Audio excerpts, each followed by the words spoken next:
Bonjour tout le monde. Bonjour tout le monde.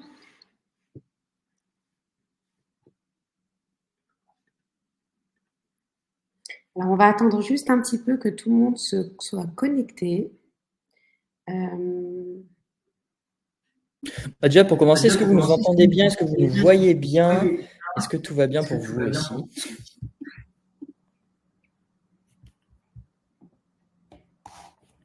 Bon bah super.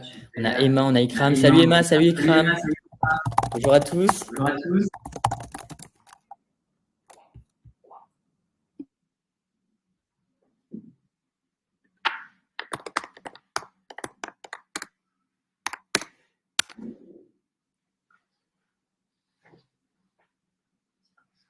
Parfait. Bah, on va pouvoir, je pense, enfin, commencer. Je ne sais pas ce que tu en penses, Alexis. On peut commencer du coup ce live. Donc, d'abord, je suis ravie d'être parmi vous pour présenter en partie ce live destiné à apprendre à prototyper une application TikTok sur Figma. Donc, je pense que je vais d'abord me présenter très brièvement et ensuite, je vais demander à Alexis de se présenter, voilà, à son tour. Donc moi, c'est Samira, j'ai 38 ans, je suis coach, formatrice et programme manager chez EasyLearn. Donc, mon but finalement en tant que programme manager et mon objectif, c'est de créer des programmes de formation adaptés à vos besoins et adaptés aussi aux enjeux de chaque métier. Donc, chez EasyLearn, on innove sans cesse et ma mission est de veiller à ce que tout se passe bien. Donc, tout se passe bien de A à Z dans le but d'atteindre vos objectifs. Voilà, donc je vais présenter très brièvement qui est EasyLearn. Avant ça, Alexis, est-ce que tu peux dire qui tu es? Bah écoutez, bonjour à tous. Bah moi, c'est Alexis, j'ai 24 ans, j'ai un profil plutôt entrepreneur. Pour vous raconter rapidement mon storytelling, j'ai fait l'école 42. À la suite de 42, bah, je me suis formé sur tout ce qui est technologie, donc tout ce qui est développement web. Et comme j'ai adoré ça et j'ai vu qu'au sein de 42, on partageait énormément nos tips, nos ressources, bah en fait, j'ai voulu me reconvertir entre guillemets. J'ai voulu devenir formateur et du coup, ça fait plusieurs années que je suis formateur en développement web, en UX et en UI design. Bah, c'est le sujet justement qu'on va aborder aujourd'hui. Et ça fait du coup plusieurs années que je travaille au sein d'EasyLearn dans cet organisme de formation et je suis très content de faire ce live avec vous. J'espère que vous êtes chaud parce qu'on va se faire un très très belle maquette sur Figma. Merci Alexis. Alors, donc, je vais vous présenter assez brièvement, déjà avant d'entamer le cœur du sujet, le cœur du live qui est comment prototyper une application sur Figma. Je voulais vous proposer de découvrir qui est EasyLearn. Alors, EasyLearn, c'est un organisme de formation certifié Calliope. Donc, pour ceux qui ne savent pas ce que c'est un Calliope, c'est finalement un gage de qualité pour nos apprenants. Donc, dans cet organisme de formation, on propose un large catalogue de formations spécifiquement en e-learning. Donc, comme le dit si bien EasyLearn, donc le but, c'est de vous apporter un apprentissage facile, immersif et interactif. Justement dans le but en fait d'innover constamment nos formations, on a ces derniers temps mis en place l'intégration de l'IA dans nos formations. Alors pourquoi? D'abord parce que c'est quelque chose de très innovant. Je pense que vous connaissez tous un petit peu ChatGPT, etc. Toutes les nouvelles fonctionnalités. Alors là, c'est vraiment différemment. Ce qu'on propose, c'est vraiment à travers les formations d'échanger vraiment en visio, en live avec un IA qui permettra à la fois d'expérimenter ses acquis, mais aussi de pouvoir s'exercer.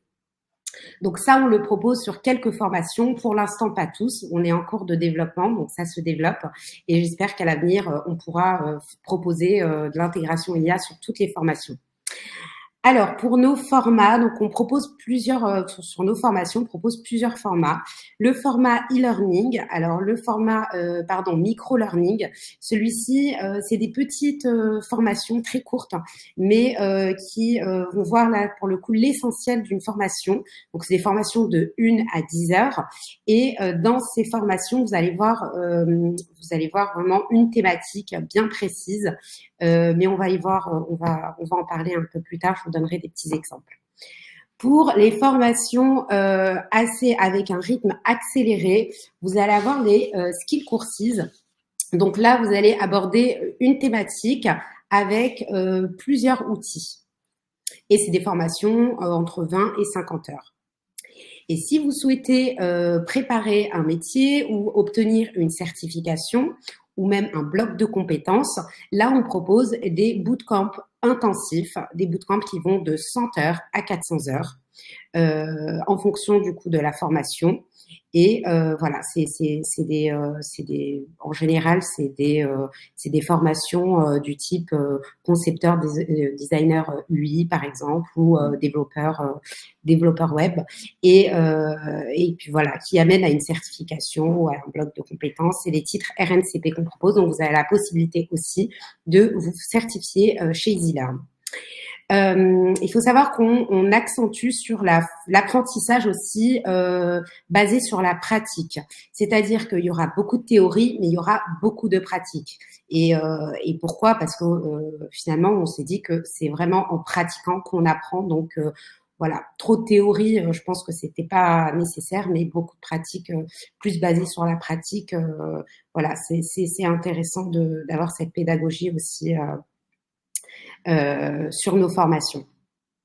Est-ce que tu veux rajouter autre chose, Yes, Alexis? on a une question d'Emma. Alors effectivement, Emma, très bonne question. Est-ce que la plateforme est accessible sur tout, sur les mobiles, par exemple, tablettes, téléphone, ordinateur? Alors c'est une question pertinente. Pourquoi? Parce qu'effectivement, oui, tu peux te former à travers ton téléphone. Donc par exemple, tu es dans les transports, tu peux regarder ton cours pédagogique, donc la vidéo, regarder un petit peu les exercices interactifs. Par contre, en revanche, ce que je te conseille vraiment, c'est d'avoir un ordinateur quand même pour pouvoir bien mettre en pratique. Parce que quand on fait de la conception UI, par exemple, et bah, c'est très important pour toi de pouvoir le faire sur ordinateur. Parce que sur téléphone, je vais pas te mentir, on va voir ensemble sur Figma. On a une application sur iOS, sur l'iPad ou sur vos tablettes Android, mais c'est pas idéal, honnêtement. Donc, le mieux, c'est d'avoir un ordinateur pour la pratique. Mais oui, tu peux suivre les cours sur ta tablette ou sur ton téléphone, hein, bien sûr.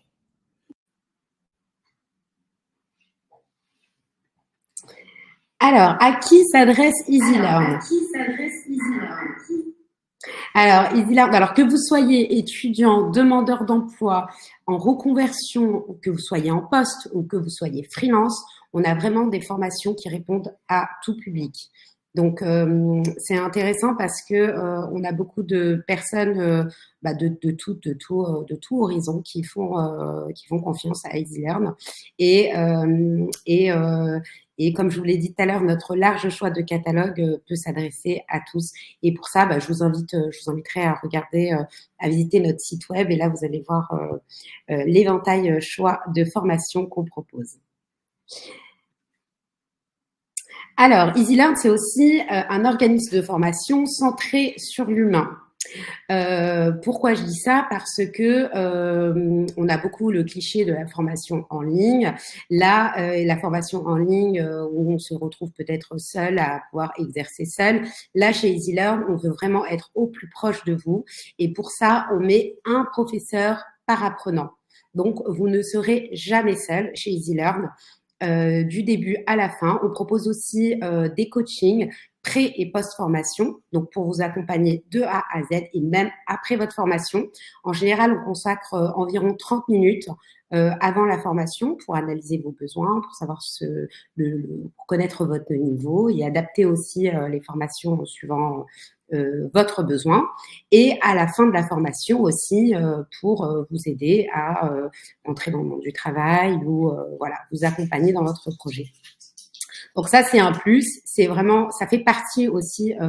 Donc c'est pas quelque chose que vous allez payer en plus. C'est vraiment, ça fait partie du package de dealer. Ensuite, bon, je vous avais parlé tout à l'heure d'un apprentissage facile avec des cours interactifs. Donc, vous allez pouvoir avoir des quiz, vous allez pouvoir évaluer vos acquis. C'est vraiment une plateforme qui est ludique, pensée pour que l'apprenant ne se démotive pas, soit apprenne tout en très très facilement et tout en s'amusant parfois. Donc, notre contenu pédagogique, bien évidemment, il est revu et mis à jour régulièrement. Je vous en avais parlé tout à l'heure. On essaie d'innover, d'adapter, avec aussi le retour des apprenants. On essaie de vraiment adapter nos contenus de formation. Et on propose aussi des formations qui sont vraiment personnalisées. Donc, vous allez pouvoir, suivant vos besoins, pouvoir vraiment customiser votre parcours au mieux en mettant en place différents outils pour vous et spécialement pour vous.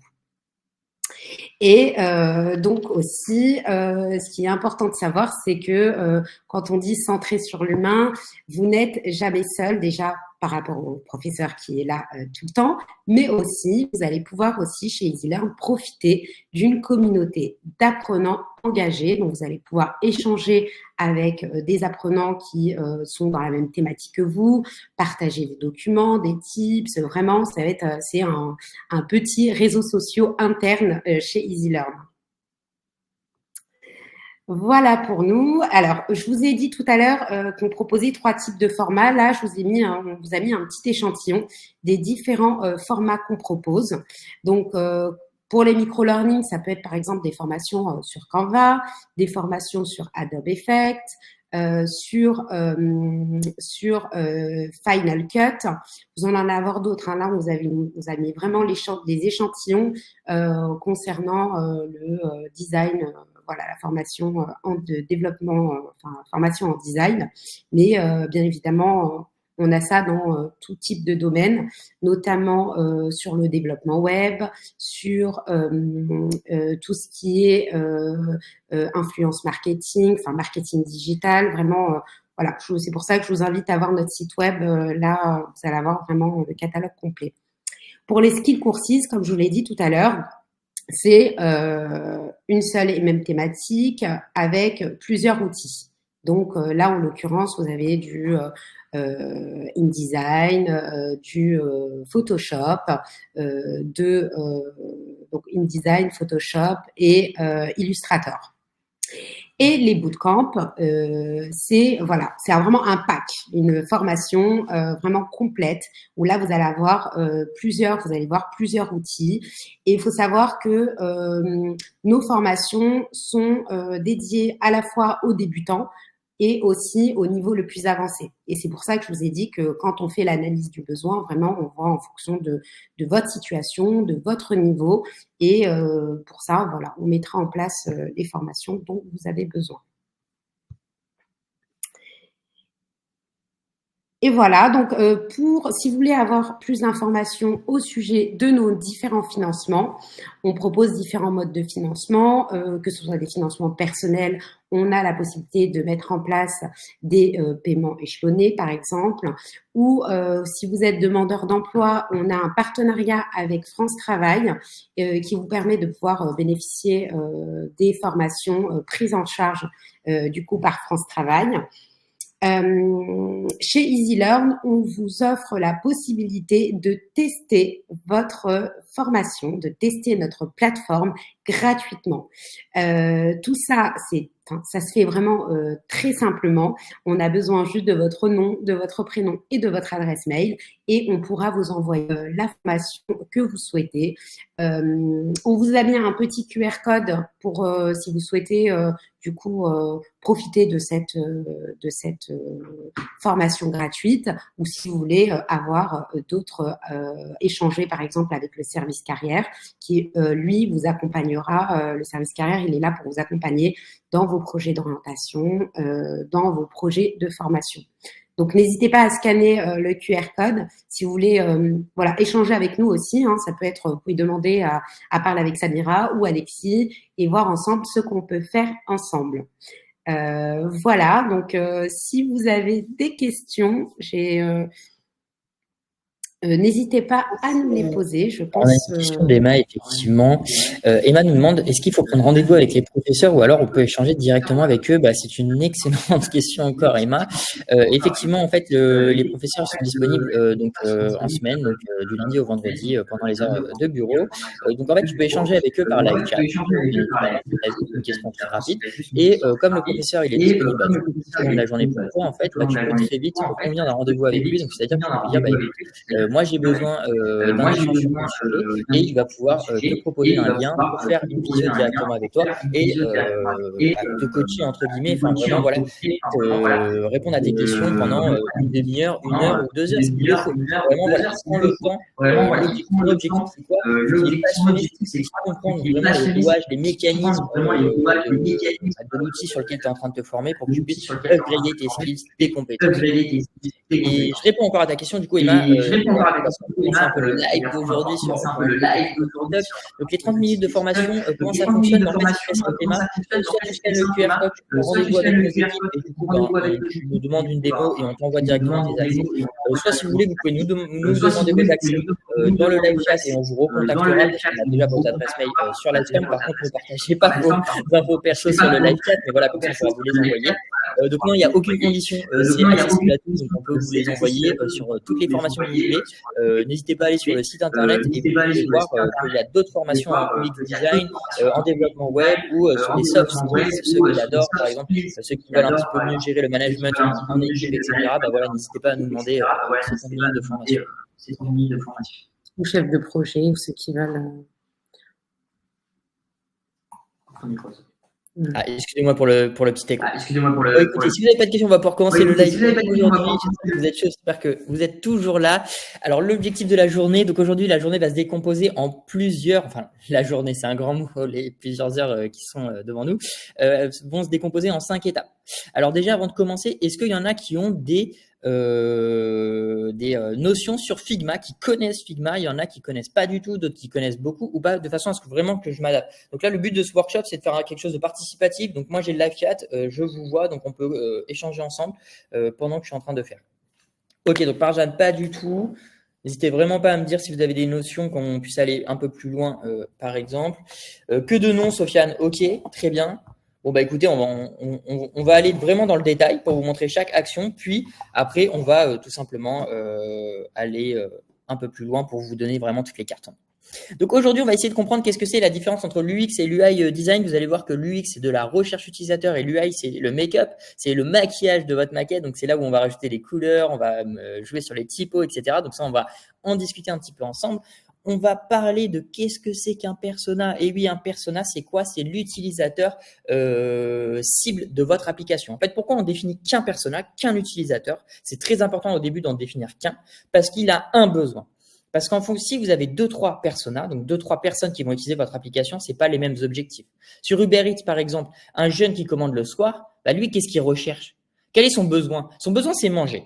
Je suis d'accord. Par contre, lui, il recherche quoi? Il recherche du fun, il recherche à avoir du plaisir avec ses potes pour manger une bonne pizza, en fait, devant le match de foot. Alors qu'un cadre qui s'appelle, par exemple, Bruno, qui a 40 ans, qui a un haut salaire, lui, c'est quoi son but quand il commande Uber Eats? Bah, c'est de se faire livrer dans les 10 minutes pour pouvoir enchaîner sur son meeting de 20 minutes. Donc, en fait, les besoins sont pas les mêmes. Donc, Bruno, lui, ce qu'il veut, c'est quoi? C'est gagner du temps, en fait. Donc, c'est pour ça qu'au début, commencez par une petite problématique, répondez à un besoin.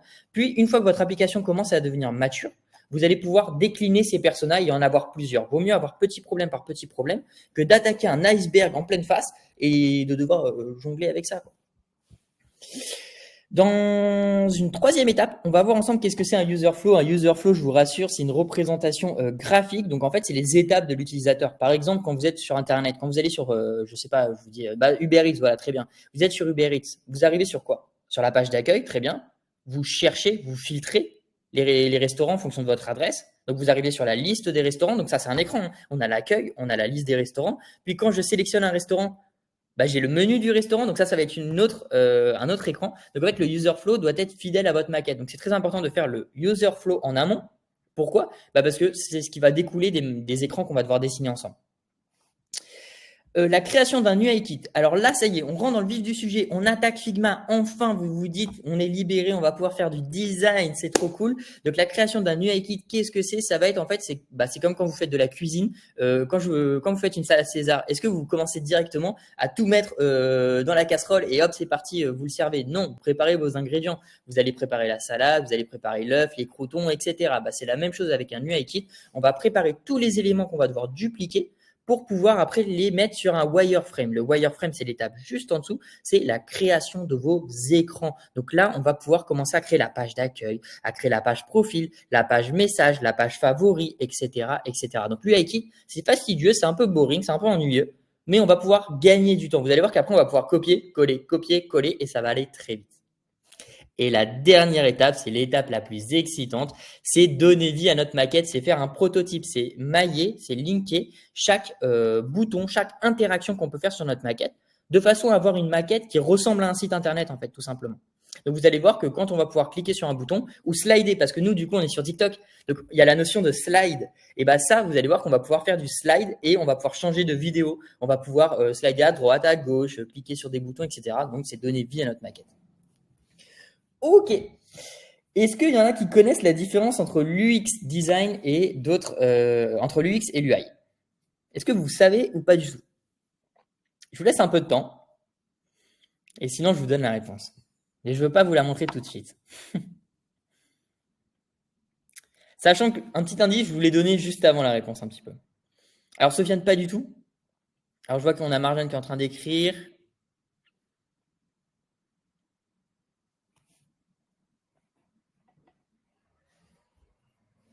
Expérience utilisateur, Emma, exactement, ouais, très bon mot. Ouais. Expérience utilisateur pour l'UX design, oui. Et Marjane, oui, il me semble savoir, mais j'aimerais être sûr. Ok, bah écoutez, je vais vous l'expliquer. Le user experience, en fait, c'est quoi? C'est l'expérience utilisateur. C'est de la recherche utilisateur. C'est très important d'effectuer ça en amont. Pourquoi? Parce que si vous commencez à vous lancer dans le maquettage, dans une maquette, bah vous allez être confronté à des difficultés. Ces difficultés, c'est quoi? C'est que par exemple, les utilisateurs, vous allez voir, pour 90%, quand vous concevez un site web ou une maquette sur Figma, vous allez voir que le comportement de vos utilisateurs ne seront jamais ce que vous avez attendu. Par exemple, exemple bête et méchant, si je vous mets un bouton payer en rouge, est-ce que vous avez envie de cliquer? Ça, c'est une question assez basique. Est-ce qu'on a envie de cliquer avec un bouton payer en rouge? Sofiane, toi, tu as envie de cliquer sur un bouton payer en rouge? Ellie nous dit non. Marjane a dit oui. Le rouge, ça vous fait pas peur? Moi, personnellement, je vois un rouge, j'ai l'impression que c'est de la suppression. Donc, je vais rejoindre Ellie. Effectivement, moi, le bouton payer, par exemple, j'ai peut-être changé la couleur. Si vous voyez que les gens ne cliquent pas sur votre bouton rouge, il faut se remettre en question, refaire votre maquette et après l'envoyer au développeur. Donc, c'est pour ça que c'est important vraiment de faire cette recherche, d'essayer de comprendre quel est le besoin, quel est l'objectif aussi de votre personnage, en fait, ni plus ni moins de la personne cible de votre application. Donc, nous, vous allez voir qu'on va définir un personnage très ciblé, bien scopé pour répondre à son besoin. Et le user interface, pour faire la différence, donc le user interface, c'est ce que je pense en général, c'est ce que les gens préfèrent, c'est là, on va rentrer dans la maquette Figma, c'est-à-dire qu'on va commencer à mettre des couleurs, on va commencer à mettre les polices un peu plus grands, on va jouer sur les icônes, sur les images. Donc là, en fait, on va commencer à faire on appelle ça du mock-up. Voilà. Pour ceux qui font du make-up, pour les filles qui aiment bien se maquiller, par exemple, c'est du make-up. Donc c'est exactement la même chose, c'est qu'on va commencer à mettre des couches de vernis, des couches de couleurs, etc. Donc ça, c'est très important, le user interface, d'avoir une bonne harmonie entre votre charte graphique. La charte graphique, c'est quoi? C'est l'alignement de vos couleurs. Donc c'est-à-dire qu'il faut que vous définissiez une couleur principale, une couleur secondaire, et que vous jouez avec ces deux couleurs-là, potentiellement une troisième couleur, mais ne commencez pas à mettre 15, 20, 30, 50 couleurs parce que vous allez voir que ça va être très vite horrible et ça sera pas très beau. Je vous parle en connaissance de cause. Hein. J'étais le premier à faire ces erreurs-là. Hein. En fait, toutes les erreurs que je vous communique là, c'est toutes les erreurs que j'ai faites. Et c'est pareil pour les typographies. Les titres, comment les différencier du texte? Par le font family, par exemple. On peut utiliser l'Arial, le Inter, le Poppins, et les textes, on va les mettre d'une autre police. On va jouer sur la taille, etc. On va jouer sur plusieurs éléments. Donc, le user interface, c'est l'interface utilisateur. Donc, c'est le design. N'hésitez pas à me poser vos questions. Hein, si vous en avez, il n'y a pas de souci. Alors, quelles sont les étapes de la conception? En fait, quelles sont les étapes de l'UX et de l'UI en fait? Il y a plusieurs étapes, donc on va de 1 à 5 étapes à peu près. Les étapes les plus importantes, c'est les 3 premières étapes. Les 2 étapes suivantes, c'est des étapes optionnelles, mais elles sont importantes si vous voulez vraiment être un UX designer professionnel.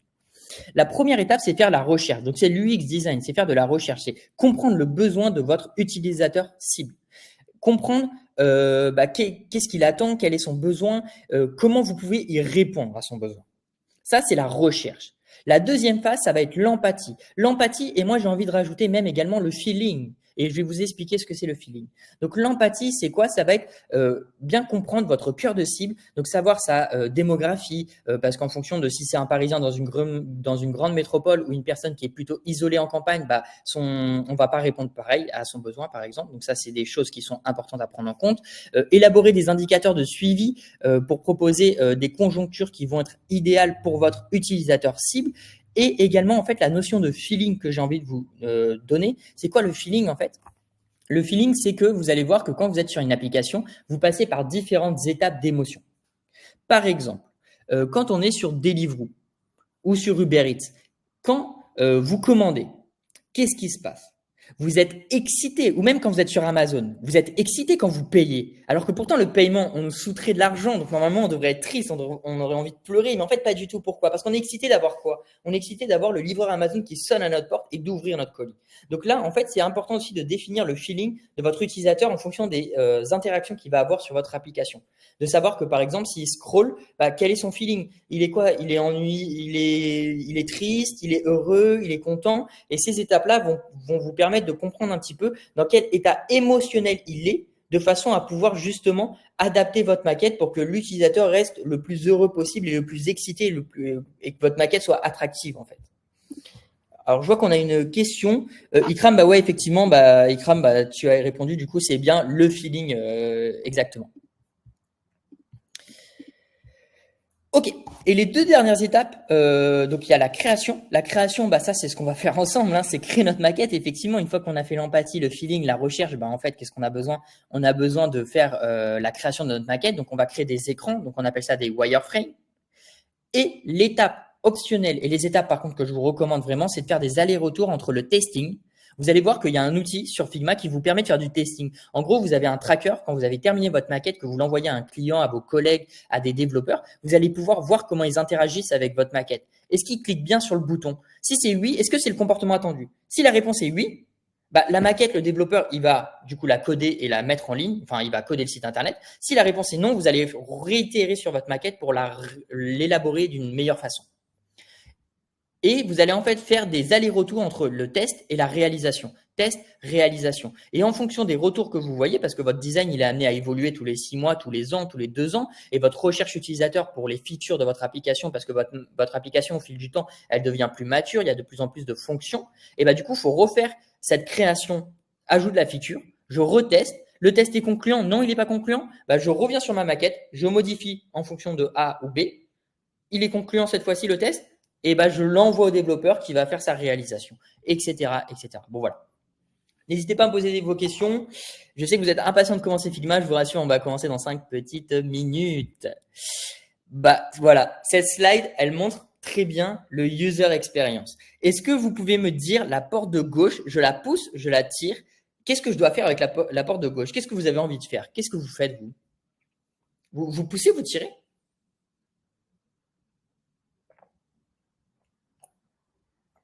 Vous n'avez pas d'avis peut-être.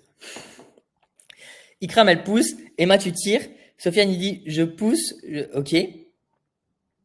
En fait, le problème avec la porte de gauche, c'est qu'on ne sait pas ce qu'il faut faire. C'est que si en fait, même moi, j'ai pas la réponse. Je sais pas s'il faut pousser ou s'il faut tirer. Donc vous, quelle serait la mesure que vous aimeriez mettre en place en fait pour remédier à ce problème-là? Parce que moi, du coup, j'ai observé. Je suis restaurateur. J'observe et je vois que tous mes clients, en fait, la plupart, ils se prennent, excusez-moi, mais la porte dans la figure. Ils poussent la porte et boum, ils se la prennent en pleine face. Qu'est-ce qu'on a envie de faire pour remédier à ce problème-là? Est-ce que vous avez une idée? En plus, vous avez la réponse sur la slide. Enfin, c'est une partie de la réponse. Ah, je vois qu'on a Ellie qui est en train de taper.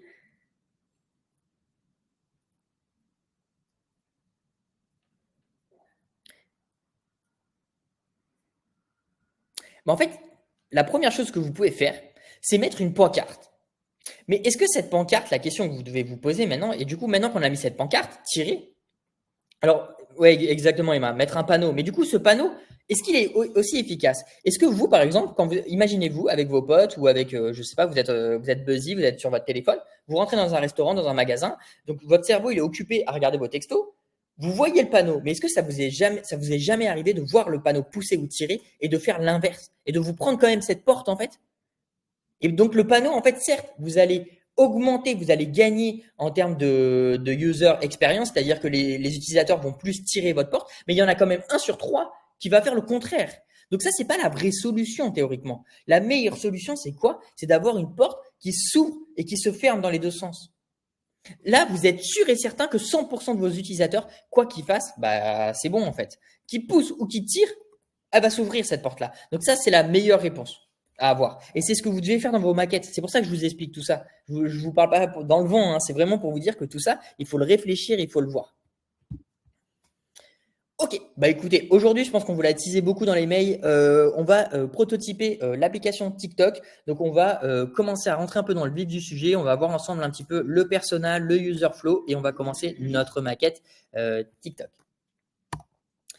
Ok, donc le persona d'aujourd'hui, nous écoutez, on a un persona qui est, bah, du coup c'est une femme, elle s'appelle Julie, elle a 20 ans. Donc c'est très important pour un persona de définir un nom, un âge, un cadre. Est-ce qu'elle est étudiante? Là par exemple, là c'est très bien, on voit qu'elle est étudiante en information et communication. On sait qu'un étudiant par exemple, il n'a pas forcément de gros moyens, alors qu'un cadre qui travaille à la défense par exemple, il va peut-être avoir un salaire un peu plus aisé. Donc son comportement sur l'application va pas être le même, son approche sera pas la même. Un jeune et une personne un peu plus âgée, son approche ne sera pas la même également. Donc c'est pour ça vraiment scoper au maximum le segment de votre utilisateur. Définissez un persona type. Donc nous, c'est Julie, elle a 20 ans, elle est étudiante en information. Et si on lit sa biographie, Julie, qu'est-ce qu'elle fait? Elle utilise dans les transports en commun. Donc en fait, elle utilise l'application TikTok dans les transports en commun.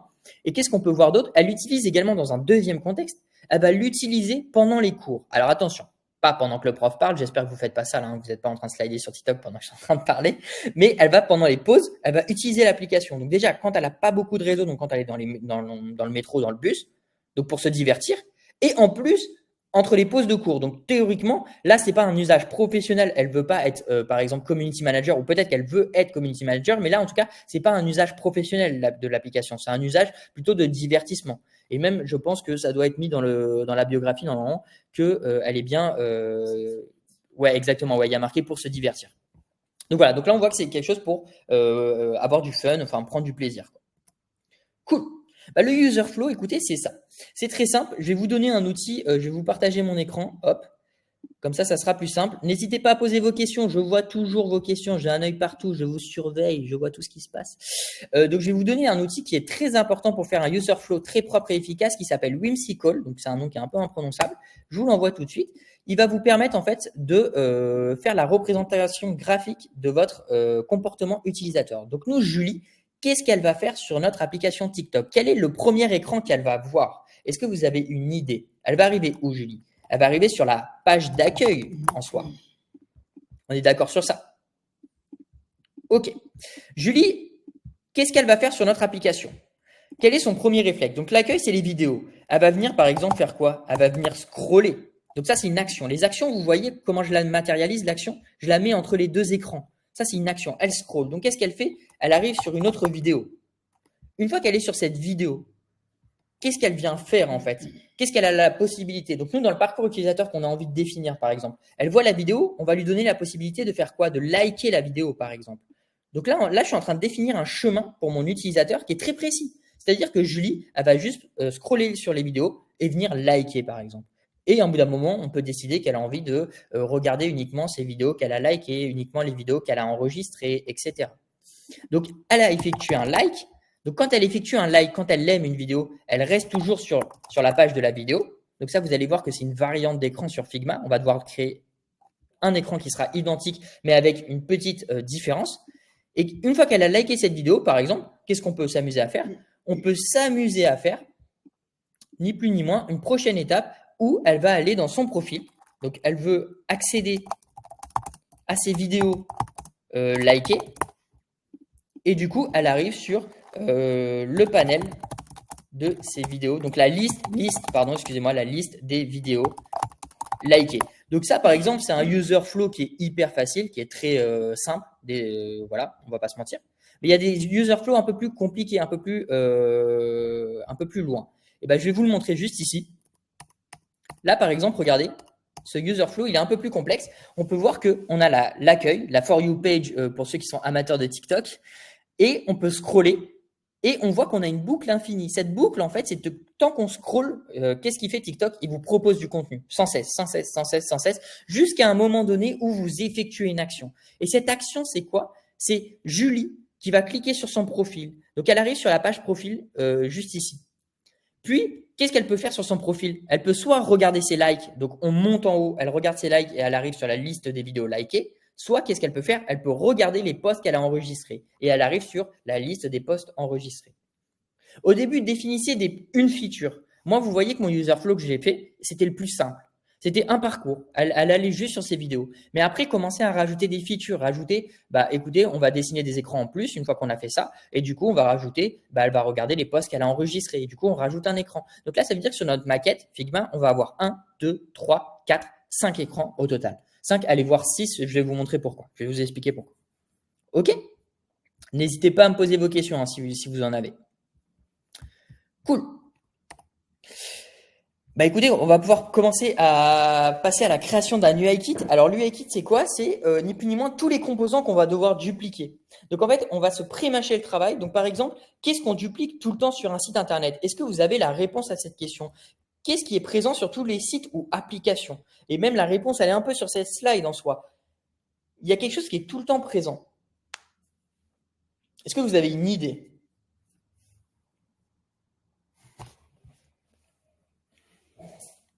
Qu'est-ce qu'on voit tout le temps pour aider les utilisateurs à naviguer?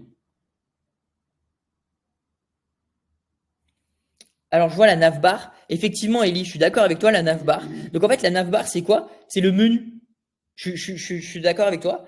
Sofiane, la barre de recherche. Alors, effectivement, peut y avoir assez souvent une barre de recherche. Donc, le menu, la barre de recherche, c'est des composants qui vont être dans notre UI kit. Donc, c'est des choses qu'on va faire ensemble. Et cette UI kit, je vous propose qu'on commence un peu Figma parce que j'ai beaucoup parlé et là, vous n'avez qu'une envie, c'est de passer au concret.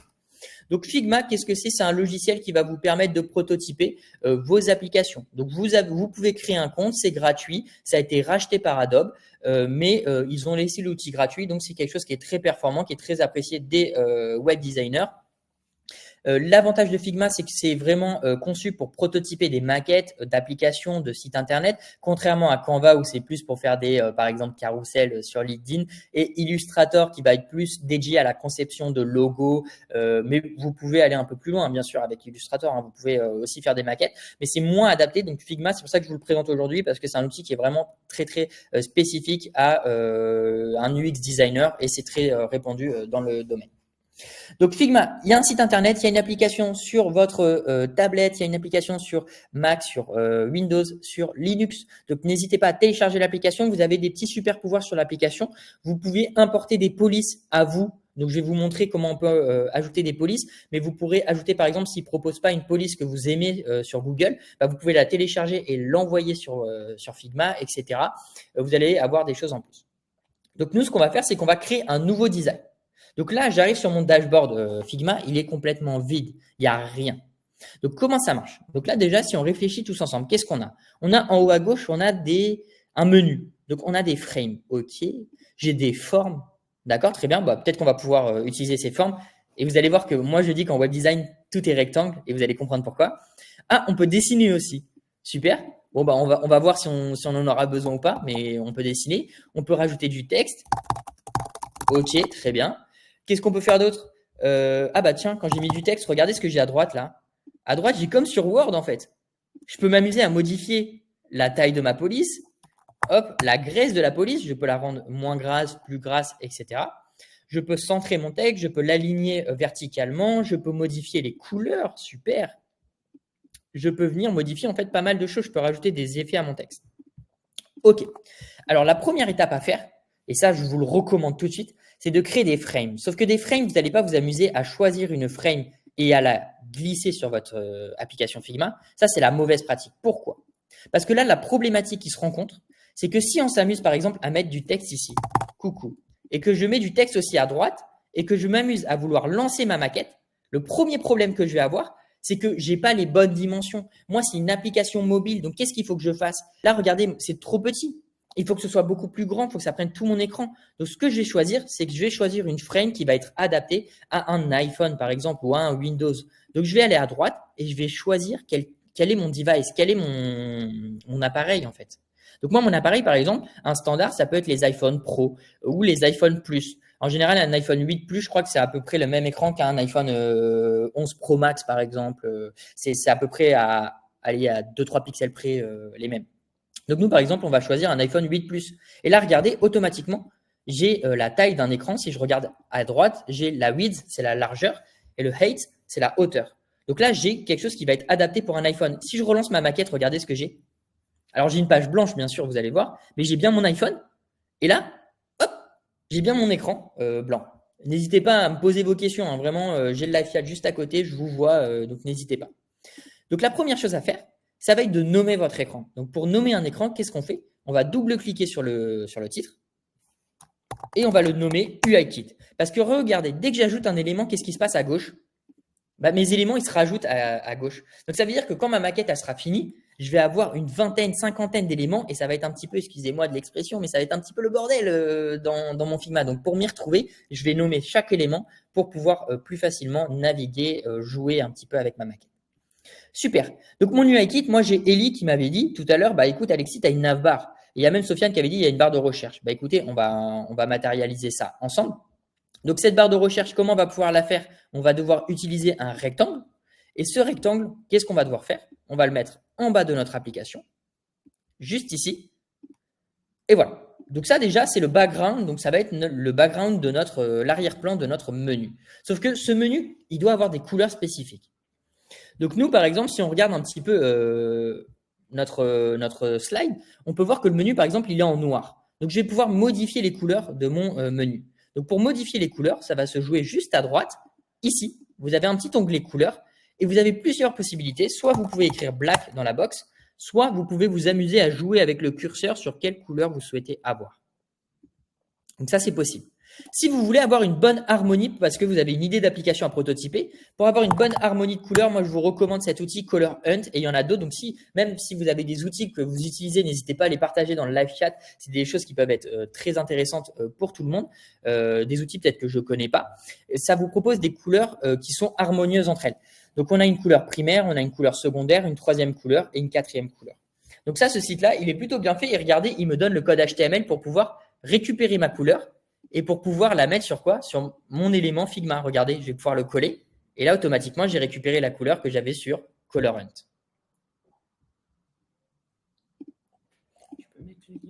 Vas-y. Parfait. Si vous avez des questions, n'hésitez pas. Donc, moi, la couleur, c'est quoi? C'est noir. Donc, je vais mettre le noir. Le noir, est-ce qu'on va le réutiliser plusieurs fois sur notre application? Ça, c'est une question qu'il faut se poser. Eh bien, j'ai envie de vous répondre oui. Donc, qu'est-ce qu'on a envie de faire? Parce qu'imaginez, j'ai deux rectangles. Et les deux, je les mets en noir. Donc déjà, la première chose qui est fastidieuse, là, c'est quoi? C'est que je me suis répété. 2 fois, j'ai écrit black. Donc ça, c'est un petit peu chiant. Ça veut dire qu'à chaque fois que je crée un rectangle, il va falloir que je définisse une couleur black. Donc ça, c'est un peu chiant. Donc, qu'est-ce que je peux faire? Je peux créer des variables. Les variables sur Figma, ça va vous permettre, si vous changez la variable, donc la couleur de votre variable, ça va le changer sur tous les éléments qui a cette variable. Je m'explique et je vous le mets en pratique. Ça sera peut-être plus concret. On va enregistrer notre couleur en cliquant sur les 4 petits points juste à droite de mon écran, ici. Donc, je vais cliquer sur le plus et je vais pouvoir la nommer. Donc, je vais l'appeler black, ou on peut l'appeler noir. Je vais créer un style. Et automatiquement, on peut voir que j'ai une variable qui a été rattachée. Cette variable, elle s'appelle black. Donc, si je clique sur cet élément et que je lui affecte la variable black, on peut voir que les deux ont bien black, mes deux rectangles. Si je change comment ça s'appelle? La couleur de ma variable, est-ce que pour vous, ça va changer sur les deux rectangles ou pas du tout? Est-ce que vous avez une idée? Après, sinon, je peux vous montrer la réponse sans vous la donner vraiment. Parce qu'à droite, j'ai les local styles. Alors, Ikram, tu dis non. Ok, on va voir. Alors, si je clique sur juste ici et que je m'amuse à changer, regardez, la couleur de ma variable, et ben automatiquement, mes deux éléments ont changé de couleur. Donc là, vous avez un gain de temps qui est phénoménal. Donc c'est pour ça, créer des variables de couleur, c'est très, très important. Faites-le, prenez le temps de bien concevoir votre application. Vous vous êtes trompé dans votre variable, vous pouvez supprimer la variable en détachant le style. Je remonte comment j'ai fait, je clique sur mon élément et je détache ici et je peux changer la couleur que pour un élément et pas pour tous mes éléments. OK? Super. Allez, je vous propose qu'on avance un peu sur ce menu. Donc, mon menu, j'ai besoin d'icônes. Donc, les icônes, je vais mettre le home, le noun, je vais mettre le plus, le inbox et le profil. Donc, comment je vais pouvoir rajouter des icônes? Et bien, sur Figma, ils ont pensé à tout. Ils sont très forts. Vous allez faire un clic droit. Donc, moi, j'ai utilisé mes deux doigts pour faire un clic droit sur un trackpad. Sinon, sur votre souris, c'est le clic droit, hein, tout simplement. Et vous allez aller dans Manage Plugins. Ça, moi, c'est tous les plugins que j'utilise. Mais vous, vous les avez peut-être pas. Donc, ce que je vous recommande, c'est d'aller dans Manage Plugins et de chercher Icon 8. Icon 8, c'est aussi un site internet qui vous donne des icônes gratuits que vous pouvez utiliser partout sur votre site internet. Il y a d'autres librairies d'icônes qui sont très sympathiques. Si je m'amuse à taper People, par exemple. Voilà, j'ai tous les icônes qui sont à ma disposition. Il y a également une autre librairie qui est très puissante, c'est Font8Some. Font8Some aussi, c'est gratuit. Vous pouvez utiliser leur icône, par exemple. Et ça, c'est disponible en tant que plugin sur Figma, hein, par exemple. Hein. Donc, n'hésitez surtout pas à rajouter, par exemple, Font8Some, juste ici. OK? Et donc là, je peux rajouter ce plugin-là. Et là, regardez, j'ai quoi? J'ai bien Font8Some qui est ajouté ici. Donc, nous, on va plutôt utiliser Icon 8. Moi, je vous avoue, j'aime bien cette librairie. Donc, moi, pour illustrer la page d'accueil, déjà, je vais changer la couleur. Je vais utiliser la couleur noire. Et là, regardez, ici, c'est quoi? Ici, c'est le style de mes icônes. Si vous utilisez un style d'icône, ne changez jamais de style d'icône. Pourquoi? Je vous montre un exemple. Mais si je m'amuse à mettre, par exemple, un icône qui est blanc et qui est plein. Si je mets le home juste ici, hop, je vais le glisser sur ma maquette. Je vais le resizer un petit peu rapidement. Et si je regardais, je m'amuse à changer et à prendre des icônes en 3D ou je m'amuse à prendre des icônes qui s'appellent badge. Regardez. Est-ce que je respecte ma charte graphique? Est-ce que ces icônes se ressemblent? Est-ce que là, on est bon ou pas? En fait, théoriquement, j'ai envie de vous dire non. Pourquoi? Tout simplement parce qu'en fait, mes icônes, là, j'ai un icône qui est complètement plein et là, j'ai un icône qui est pas forcément plein. Donc, ces deux icônes-là, ils vont pas forcément matcher entre eux. Si je m'amuse à l'illustrer avec d'autres icônes, c'est pas les mêmes en fait. Donc, c'est pour ça qu'il faut vous respecter. Si vous utilisez un type d'icône comme l'iOS 17, par exemple, dans notre cas, donc nous, c'était iOS 17 Glyph, je crois, utilisez toujours les mêmes. Ne commencez pas à varier. C'est comme les couleurs. Ne mettez pas 40 couleurs, ça va être horrible. Ok, ne faites pas cette erreur que j'ai fait tant de fois. Et si vous voulez resizer précisément votre image, au lieu de vous amuser à étirer, ce que vous pouvez faire en haut à droite de votre écran, vous avez ici la largeur et la hauteur. Donc, je peux mettre 40 sur 40 pour avoir un icône complètement carré. Donc, je vais le déposer juste ici et je vais rajouter d'autres icônes. Donc, on avait quoi d'autre comme icône? On avait donc le noun, l'espèce de feed. On avait le plus, donc le feed, je vais taper feed, je vais rechercher cette icône et je vais le rajouter. Bon, je vais mettre par exemple ce feed, hein. Je ne vais pas m'attarder, mais après, ça sera à vous d'accorder le maximum d'exigence à votre maquette. Vous allez voir que créer une maquette, ça peut vous prendre 2, 3, 4 jours. Nous, on n'a qu'une heure et demie. Donc moi, le but, c'est de vous montrer comment placer les éléments, montrer comment faire des choses avancées, vous donner les cartes pour que vous puissiez aller le plus loin possible chez vous quand vous allez vous entraîner avec le replay de ce live que vous aurez par mail. Donc, je vais mettre 40 sur 40. Pour respecter vraiment la taille de mes deux icônes, regardez, les deux se superposent bien. Et ce que je vais faire, c'est que je vais les espacer légèrement. Parfait.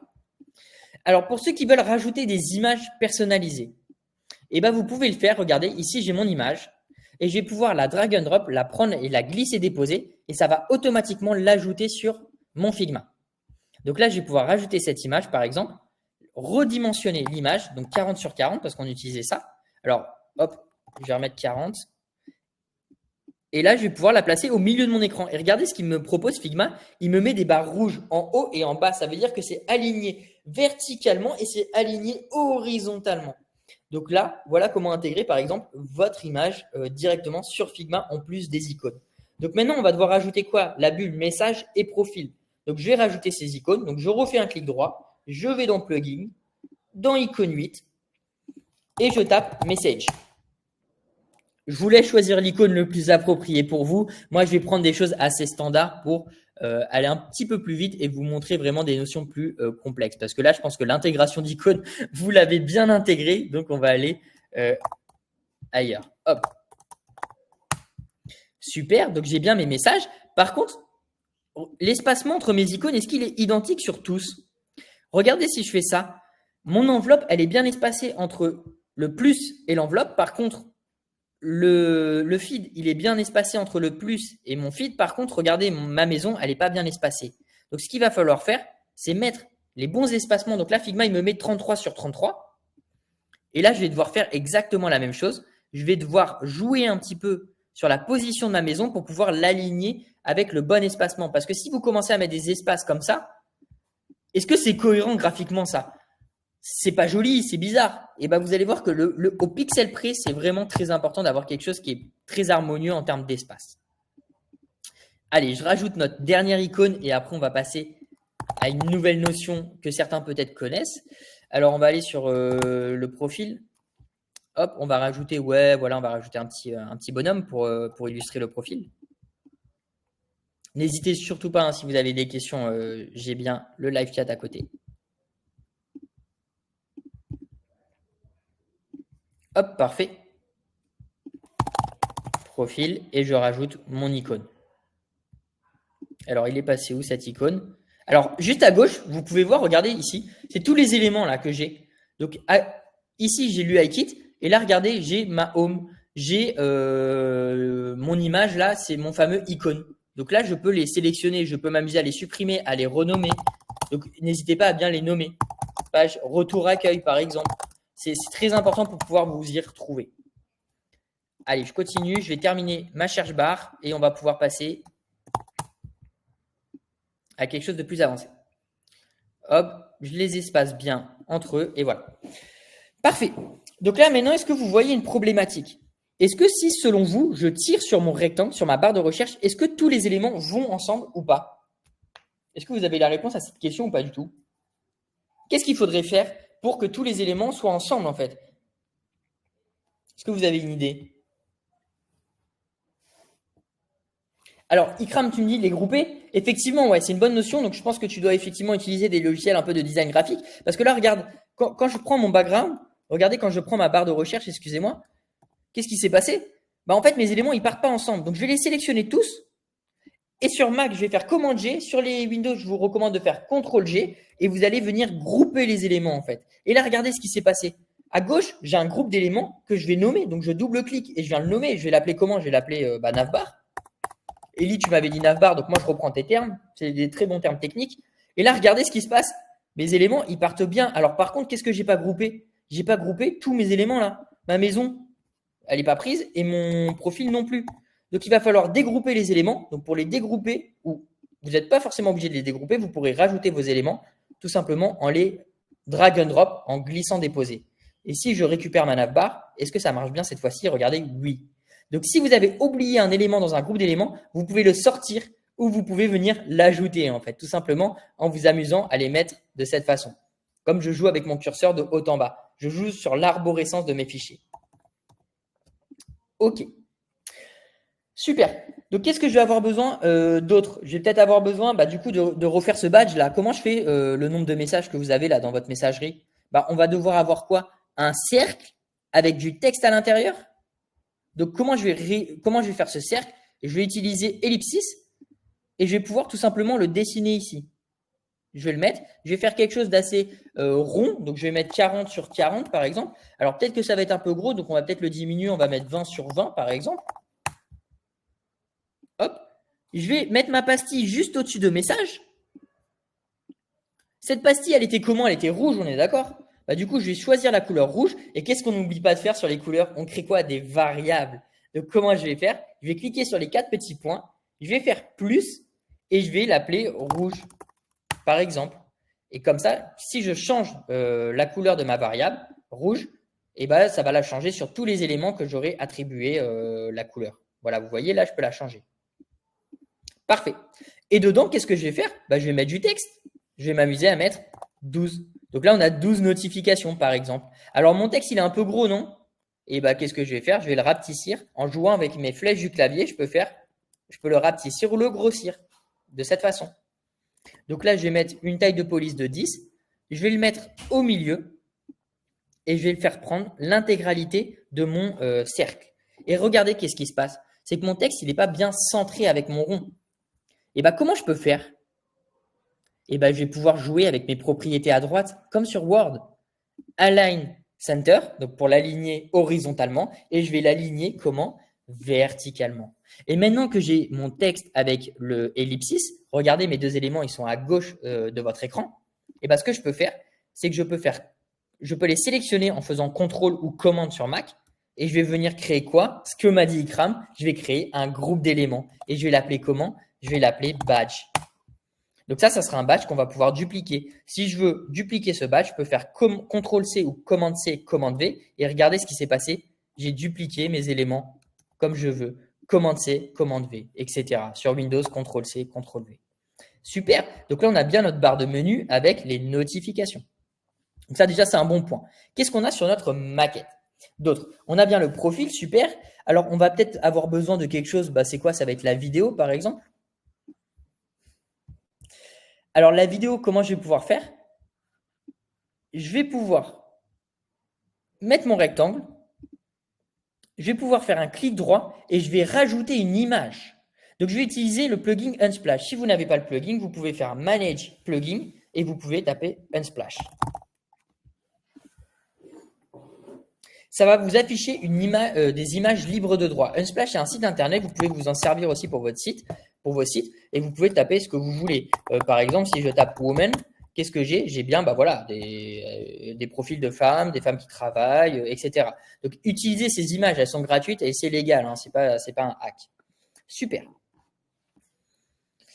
Donc maintenant, ce que je vais pouvoir faire, c'est que je vais vouloir mettre, par exemple, une image qui représente un TikTok, un peu ce qu'on peut voir dans la vie de tous les jours. Donc voilà, par exemple, on peut mettre cette image-là. Parfait. Et qu'est-ce qu'on a sur une image TikTok? Qu'est-ce qu'on a à droite? Qu'est-ce que vous faites là en général? Et qu'est-ce que notre personnage Julie doit faire? Elle doit pouvoir faire quoi? Elle doit pouvoir sur l'image. Alors Sofiane, je vois que tu as une question. Peut-on changer la police du texte? Alors oui, Sofiane, très bonne question. Merci de me faire la remarque. Alors regarde, je vais t'ajouter du texte ici. Et si je te mets bonjour, comme tu peux le voir ici, j'ai bien mon texte. Si tu veux changer la police, c'est juste ici, tu cliques sur Inter et là, tu peux changer la police. Et là, tu vois que je change ma police. Si tu veux intégrer une autre police, vous pouvez vous amuser à aller sur Google Font. Je vous envoie le lien dans le live chat et vous pourrez cliquer et télécharger la police que vous aimez en fait. Une fois que vous avez votre police, vous allez pouvoir aller la récupérer ici. Donc là, j'ai récupéré la Roboto. Je l'ouvre et regardez ce que j'ai. J'ai tous mes fichiers de police. J'ai le bold, j'ai la graisse très grasse, j'ai l'italique, j'ai tout ça. Et ces polices-là, qu'est-ce qu'on peut faire? Eh ben, vous pouvez les glisser-déposer sur votre application Figma. Ça marche que sur l'application Figma. L'intégration de police extérieure à Figma, c'est que sur l'appli. Donc, c'est pour ça que je vous recommande de la télécharger. Super. Donc, voilà pour répondre à ta question, Sofiane. Donc, nous, on a besoin de pouvoir liker nos vidéos. Donc, pour liker les vidéos, je vous invite à faire un clic droit et on va rajouter d'autres icônes. Donc, on va rajouter les cœurs. On va rajouter quoi? La sauvegarde d'un élément. Donc, hop, je vais choisir un petit love. Hop, parfait. Alors, ce cœur, il doit être de quelle couleur? Ouais, il doit être blanc. Ok, très bien. Donc, on a la bonne couleur. On va mettre, par exemple, 40 sur 40. Ça devrait être pas mal, je pense, en termes de proportion. Après, c'est à vous d'être exigeant et de savoir qu'est-ce que vous souhaitez avoir. Hein. Donc, prenez le temps de bien définir chaque taille, chaque chose. Peut-être que 40 sur 40, c'est gros. On peut peut-être mettre 30 sur 30. Parfait. En dessous du nombre, on doit peut-être avoir le nombre de likes. Donc, je vais peut-être avoir besoin d'un texte. Et ici, je vais mettre par exemple 2000, je vais mettre 289 likes. Et je vais essayer de l'aligner avec le cœur. Donc là, c'est parfait. J'ai bien le nombre de likes. Qu'est-ce qu'on a d'autre? On a le nombre de personnes qui ont enregistré votre vidéo. Donc, on va encore une fois ajouter un icône save de sauvegarde. Cette icône, alors je crois que sur TikTok, ça ressemble un peu à ça de mémoire. Parfait. Donc, la taille qu'on avait mis pour le cœur, c'était 30 sur 30. Et ben, je vais récupérer ces propriétés et je vais faire 30 sur 30. C'est parfait. Hop, je vais pouvoir ajouter donc le nombre de personnes qui ont enregistré ma vidéo. On va mettre par exemple 23. Est-ce qu'on a d'autres éléments qu'on peut faire sur TikTok? Je sais plus trop ce qu'on peut faire, je vous avoue. Je vais regarder, je vais essayer de tricher un peu sur Internet. On va regarder, mais je crois qu'on peut partager la vidéo aussi. Bah, du coup, le partage, c'est quoi? On va rajouter un autre icône, en fait. Donc, on va encore clic droit, plugin, icône 8. Et qu'est-ce qu'on va pouvoir faire? On va pouvoir rajouter tout simplement un icône de share, de partage. Voilà, ça ressemble plus à ça pour moi, un bouton de partage. Donc, c'est un riposter la vidéo et je vais la mettre sur 30 sur 30. Et je crois que le nombre de reposts, il est aussi affiché sur TikTok. Donc, je vais copier ce nombre et je vais m'amuser à mettre, par exemple, hop, 2. Parfait. Donc, qu'est-ce qu'on a d'autre? Théoriquement, on a aussi le profil de la personne. Le profil du créateur du contenu, de la personne qui a publié cette vidéo. Donc, je vais créer un petit cercle que je vais mettre 40 sur 40 et je vais lui rajouter une image pour personnaliser au maximum ce composant. Et je vais utiliser Unsplash, encore une fois, et on va vous mettre à l'honneur, mesdames, en ajoutant une photo de profil. Donc, par exemple, voilà, on va prendre cette photo, très bien. Elle sourit, donc c'est parfait. Et là, quand on va définir sur notre maquette, quand on clique sur ça, qu'est-ce qui se passe? On a accès au profil de la personne, par exemple. Donc là, on est en train de faire l'UI kit. Ça, avant de faire notre salade, on prépare nos ingrédients. Et vous allez voir que la création des écrans, là, je parle beaucoup, mais ça va aller très, très vite. En 20 minutes, nos écrans, ils vont être créés. Ça va aller très vite. Donc là, on est plutôt pas mal. Qu'est-ce qui nous manque d'autre? Il nous manque peut-être, regardez, il nous manque le following, le for you. C'est des éléments qui nous manquent sur notre vidéo. Donc, on va les rajouter tout simplement.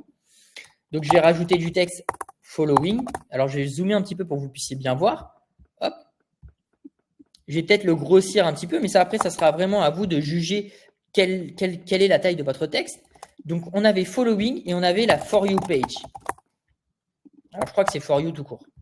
Donc, ces textes, ils doivent être comment? Ils doivent être en blanc. Donc, ce que je vais faire, c'est que je vais les mettre en blanc. Et encore une fois, je vais créer une locale variable. Donc, je vais l'appeler, hop, blanc. Parfait. Je vais faire pareil pour le following. Et il y a une petite différence, c'est que quand on a cliqué sur la For You page ou le following, c'est quoi? Comment on sait qu'on est sur le following ou sur For You? Bah, tout simplement parce que sur TikTok, ils ont prévu quelque chose qui est intéressant, c'est qu'ils surlignent avec une barre. Donc, je vais utiliser un élément qui s'appelle barre. Je suis allé dans les éléments rectangle et j'ai pris une ligne. Et regardez ma ligne ici. J'ai une ligne que je vais pouvoir mettre en blanc, par exemple. Donc, réutiliser ma couleur que j'avais enregistrée.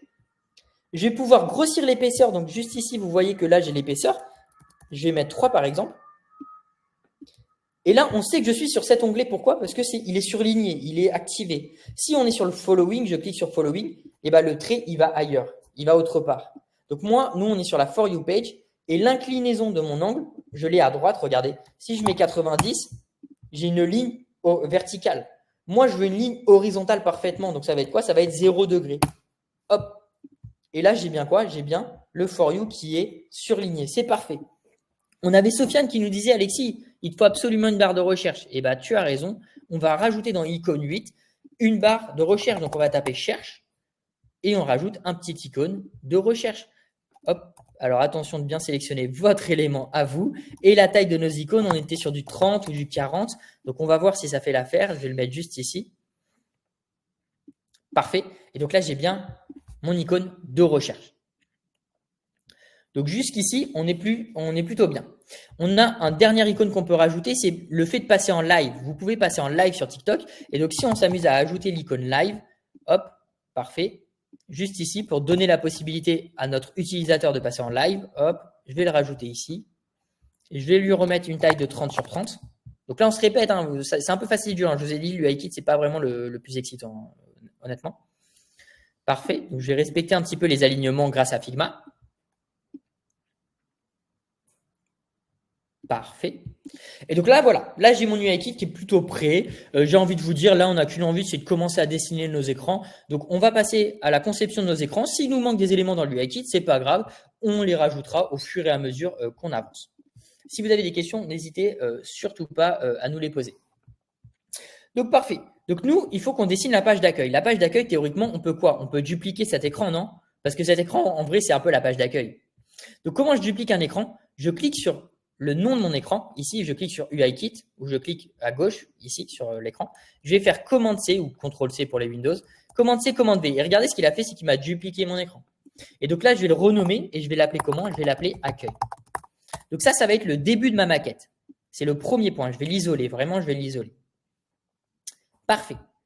Donc nous, la première chose qu'elle peut faire, Julie, vous vous rappelez, c'est notre cible. Julie, elle peut scroller sur les vidéos. On est d'accord sur ça?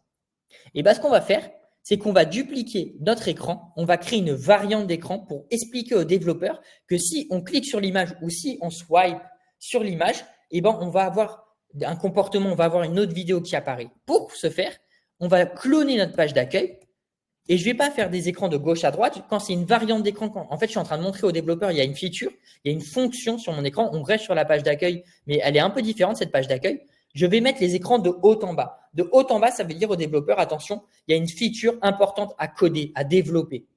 Donc moi, ma feature, c'est que si je slide, je vais arriver sur une autre image. Donc cette image, je vais la modifier pour lui faire comprendre que ça va être quoi? Ça va être par exemple, ni plus ni moins, une autre vidéo qu'on me propose.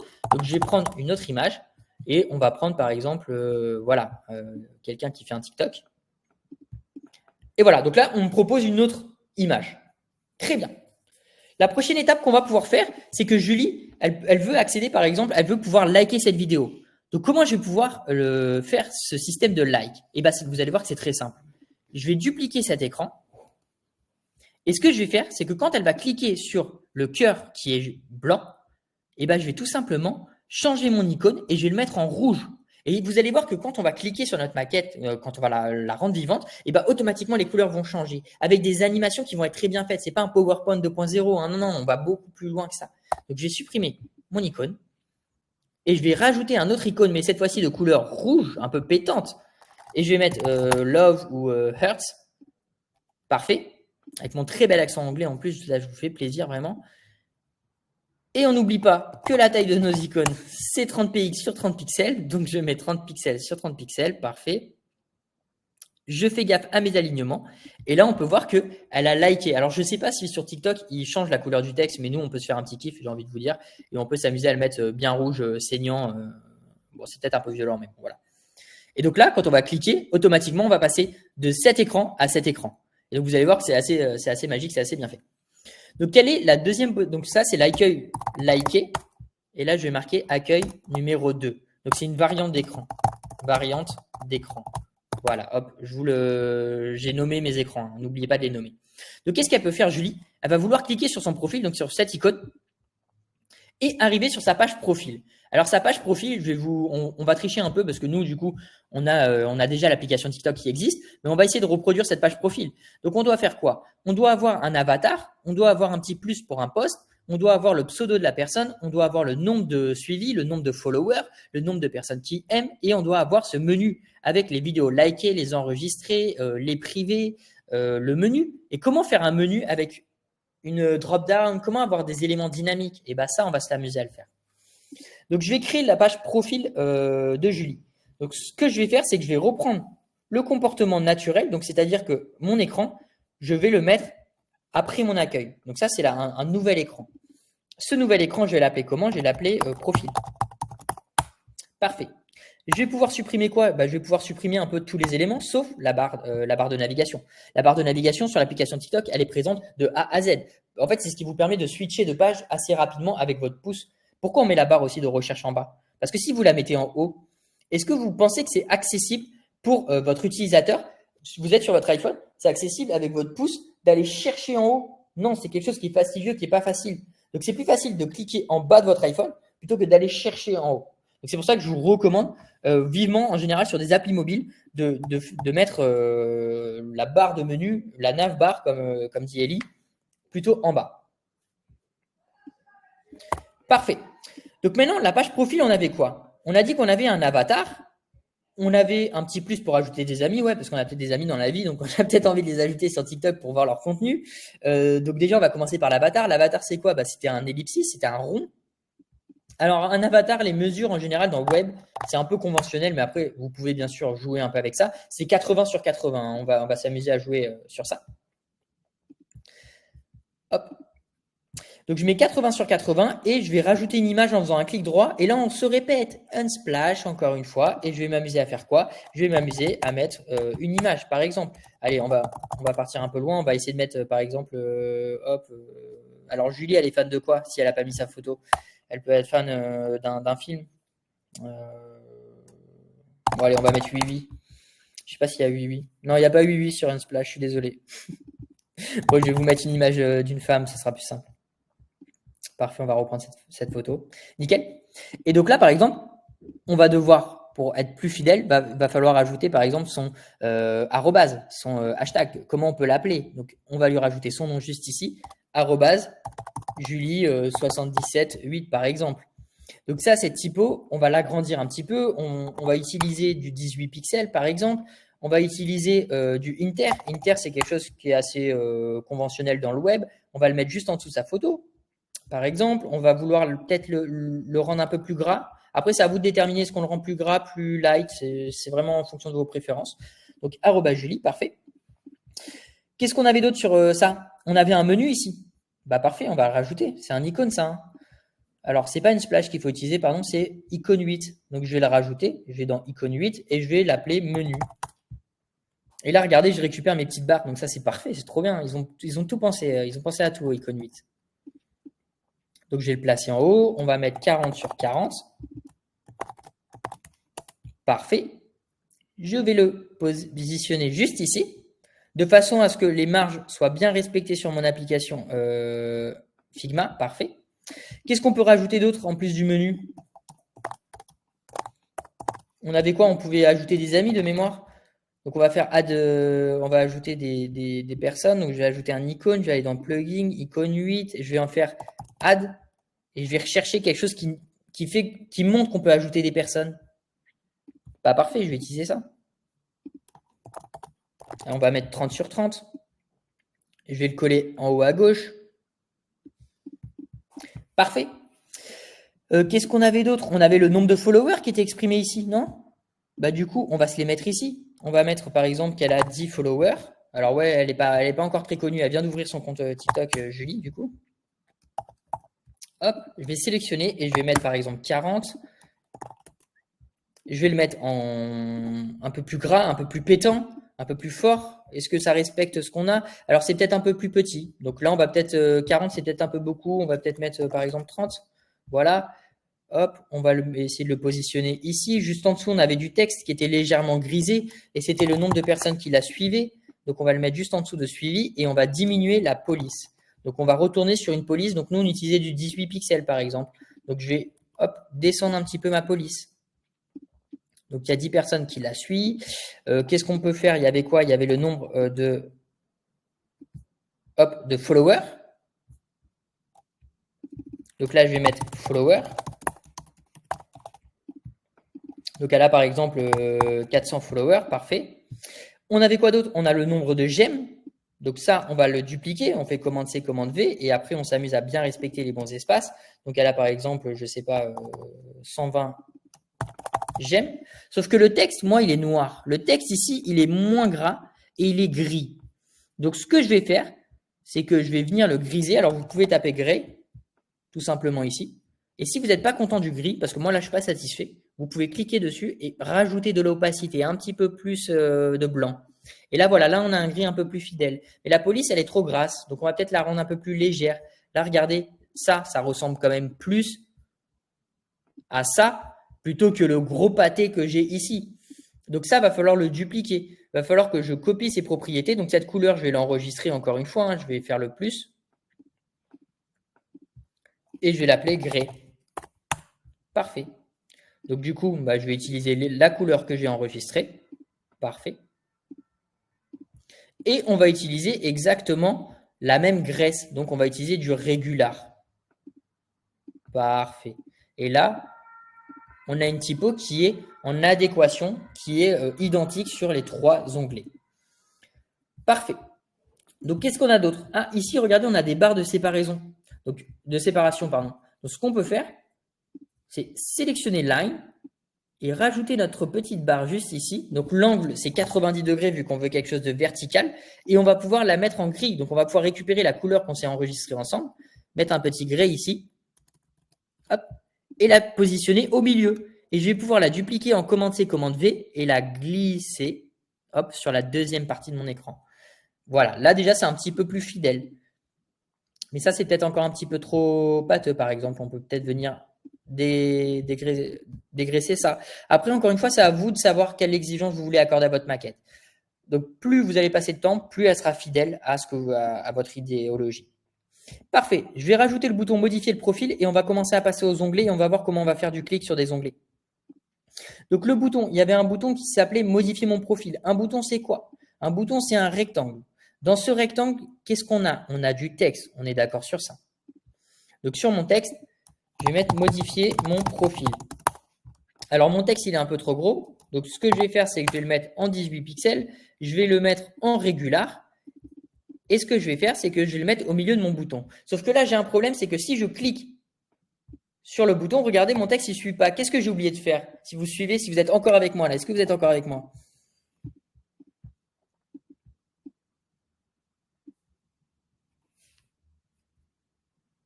Je vois qu'Emma, oui. Alors, Emma, qu'est-ce que je dois faire là? Dis-moi, Emma. Qu'est-ce que j'ai oublié de faire selon toi? Ikram, elle avait donné la réponse tout à l'heure dans le live chat. Ça commence par un G. Il ne faut pas oublier de les grouper, exactement. Exactement, Emma. Merci de ta participation. Donc, effectivement, je vais faire commande G. Et là, regardez, j'ai groupé les éléments et quand je les déplace, alors hop, je l'ai mal groupé, autant pour moi. Je vais les sélectionner bien. Donc, j'ai bien, hop, mon titre avec mon rectangle. Donc, je fais commande G. Et là, j'ai bien quoi? J'ai bien groupé mes éléments. Mais par contre, mon texte, là, regardez, il n'est pas au milieu de ma box. Donc, qu'est-ce que je dois faire? Je dois venir sélectionner mon texte. Je vais lui faire prendre la largeur de mon background, de mon arrière-plan. Et là, maintenant, voilà, si je m'amuse à resizer, regardez ce qui se passe. C'est proportionnel. Vraiment, ça va jusqu'au maximum avant de passer sur 2 lignes. Donc moi, mon bouton, il doit être de quelle couleur? Il doit être blanc et il doit avoir des bordeurs. Comment on fait des bordures sur un bouton? Eh ben, je vais vous le montrer. Donc la couleur, déjà, je vais la mettre en blanc. Il n'y a pas de couleur. Et les bordures, en fait, c'est stroke que vous avez ici. Là, je ne sais pas si vous voyez bien mon curseur. Vous avez stroke et vous pouvez cliquer sur le plus et automatiquement, ça va vous rajouter des bordures. Donc nous, le stroke, on veut le mettre sur notre rectangle. Donc je sélectionne mon rectangle et je rajoute mes bordures. Et là, regardez ce que j'ai. J'ai bien ma bordure noire. Alors, est-ce que c'est fidèle? Non, parce que nous, c'est un gris qu'on doit utiliser. Donc, ce que je vais faire, c'est que je vais adapter ma bordure et je vais réutiliser le code couleur qu'on avait sauvegardé ensemble. Parfait. Et on peut grossir légèrement cette bordure. Vous pouvez vous amuser à rajouter des petits angles, par exemple, etc. Vraiment, voilà, vous pouvez vous amuser à faire pas mal de choses. Je vais réduire un peu la taille de la police. Et là, on a bien notre bouton modifier mon profil. Parfait. Donc ça, je vais le renommer et je vais l'appeler bouton. Bon, allez, je vais commencer à accélérer un petit peu et on va passer surtout au… ce qui est plus intéressant, c'est pouvoir switcher d'onglet. Comment on fait ce switch d'onglet? Donc, on va devoir avoir des traits ici. Donc ça, la barre noire, c'est ce qui nous dit qu'on est sur cet onglet-là. On va avoir le cadenas, on va avoir les messages enregistrés et les likes. Donc, ce qu'on va faire, c'est qu'on va tout simplement rajouter encore une fois des petits icônes juste avant de passer à notre maquette. Hop, donc je vais taper barre ou trait, par exemple. Et là, effectivement, cette icône, bon, ça ressemble plus ou moins. Donc, je vais pouvoir m'en servir et je vais pouvoir le redimensionner en 30 sur 30. Et là, j'ai bien mon icône ici. Parfait. Donc, je vais avoir besoin de 3 autres icônes, excusez-moi. Donc, je vais avoir quoi? Je vais avoir la notion de privé. Donc, le privé, c'est quelque chose qui va être gris. Donc, on va choisir un gris, voilà, de cette couleur. Je vais l'écrire en anglais private. Hop, parfait.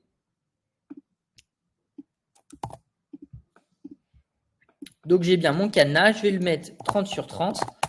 Parfait. On avait besoin d'un autre icône. C'était quoi? C'était les likes. Donc, on récupère un petit cœur, par exemple. Parfait. On va le mettre 30 sur 30. Donc là, je suis en train de poser mes éléments et après, on va bien les disposer. On avait quoi d'autre? On avait les saves, les vidéos enregistrées. Parfait. Et je le mets 30 sur 30.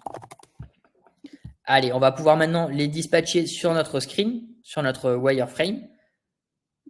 avec les bonnes marges. Tac, on va essayer de faire quelque chose de bien proportionné sur les marges.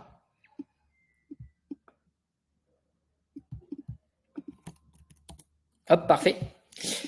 Et ce qu'on va pouvoir faire, c'est rajouter ce petit trait là qu'on a ici. On a un trait qui est quoi? Qui est noir et on a un trait qui est tout fin, qui est tout gris. Et pour rajouter ce trait, on va tout simplement jouer sur la line, juste ici, sur la ligne. Donc je vais la rajouter ici. L'inclinaison, ça va être 0 degré et je vais réutiliser la couleur qu'on n'arrête pas d'utiliser, le fameux gris qu'on a. Hop, je vais la descendre. Et pour dire qu'on a sélectionné, qu'on est sur notre profil, qu'est-ce que je vais faire? Je vais rajouter une autre ligne par-dessus. Et cette ligne, qu'est-ce que je vais faire? Je vais lui donner déjà une autre couleur. Donc là, elle est bien noire, c'est cool. Sauf que là, regardez, c'est pas très fidèle à ce qu'on veut. Nous, cette ligne, elle doit être plus épaisse, elle doit être plus grosse, et en plus, elle doit manger le gris. Donc, ce que je vais faire, c'est que je vais jouer à droite sur la graisse. Et là, je vais pouvoir la descendre légèrement, par exemple. Et là, regardez ce que ça donne sur notre application. Là, c'est plutôt pas mal. Ça correspond bien à ce qu'on a. Alors, la graisse est peut-être un petit peu forte. On peut peut-être la dégrossir. Mais après, voilà, c'est à vous de jouer un petit peu sur tout ça. C'est même encore un petit peu trop gros. Parfait. Et maintenant, on va devoir faire partage ta routine quotidienne. Donc ça, c'est très simple. Ça va être deux images qui vont être superposées. Donc ça va être quoi? Ça va être des pictures. Je vais mettre cette icône et je vais mettre cette icône. Et ce qu'on va faire pour matérialiser ça, on va les rendre un peu plus petits. Et je vais leur donner une rotation. Je vais leur donner 45 degrés. Alors, c'est peut-être un peu fort, 45. On va leur mettre 20 degrés de rotation. Et regardez, hop, je vais les marier ensemble. Je vais les mettre ensemble. Un peu comme sur TikTok. Hop. Parfait. Et là, on a plus ou moins comme sur notre screen. Et donc là, on va pouvoir ajouter notre texte ici. Et le texte qui a marqué, c'est « Partage ta routine quotidienne ». Je vais le coller. Il était en 2 lignes. Donc, ce que je vais faire, c'est que je vais m'amuser à redimensionner ma boîte et je vais le mettre un peu plus grand. Je vais mettre peut-être en 20 pixels, par exemple. Hop, on va mettre 22 pixels. Allez, c'est vendu. Et je vais agrandir ma boîte pour que le texte soit un peu plus grand, un peu plus espacé, qu'il soit plus majestueux, qu'il prenne un peu plus tout mon écran. La dernière étape, c'est faire un bouton. Donc, mon bouton, c'est quoi? Ça va être un rectangle. Donc, ce rectangle, je vais le mettre juste ici. Il va falloir piquer la couleur de TikTok. Donc, comment on peut voler des couleurs? Tout simplement grâce à un outil qui s'appelle Colorzilla. Colorzilla, c'est une extension que vous pouvez télécharger sur Chrome. Je vais vous le mettre dans le live chat.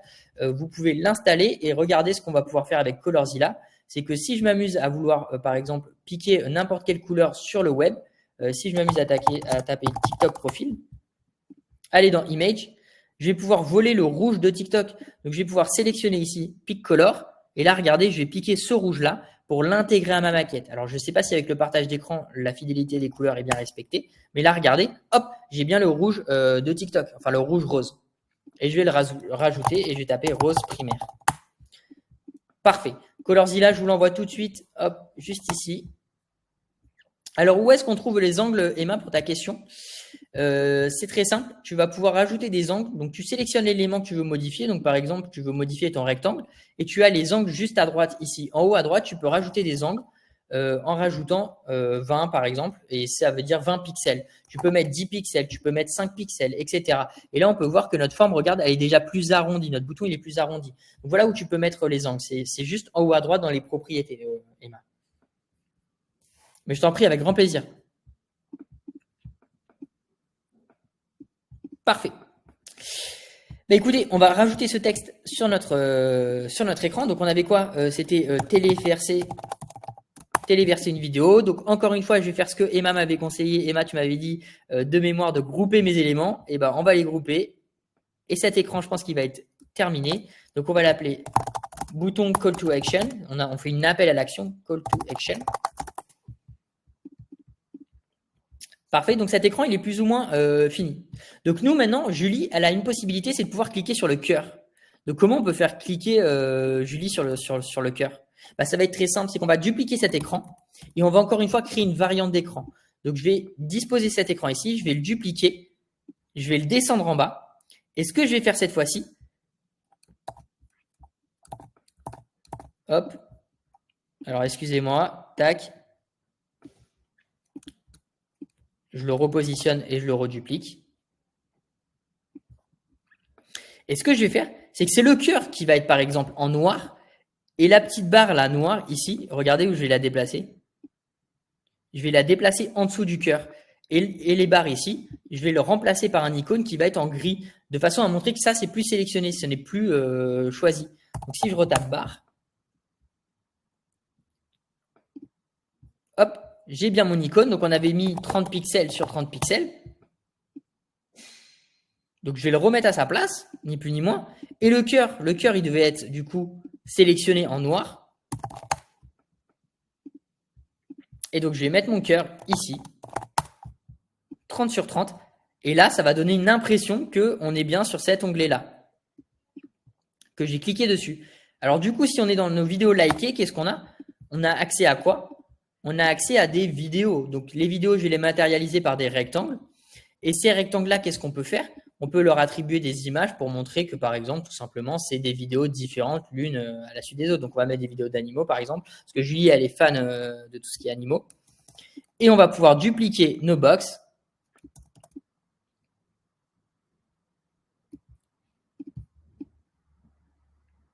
Hop, parfait.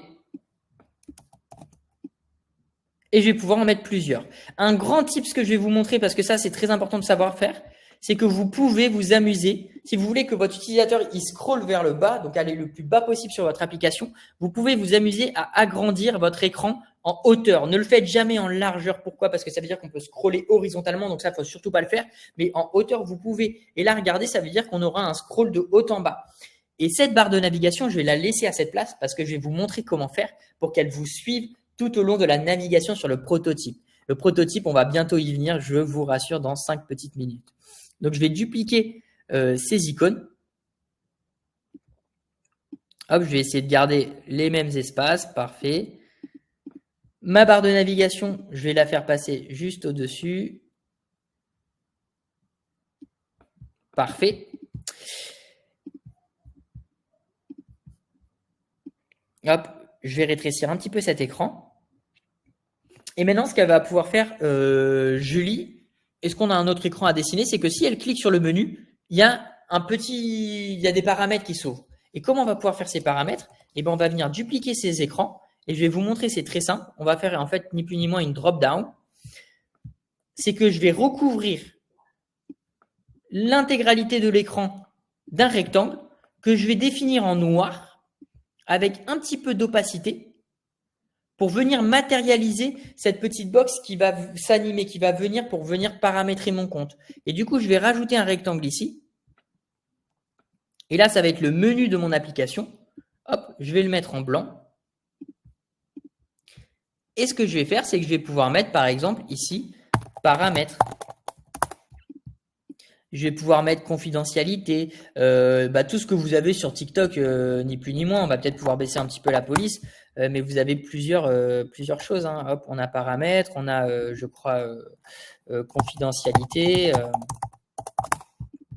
etc. Enfin voilà, on a tout un menu, voir mes vidéos, enfin, hop, mes vidéos.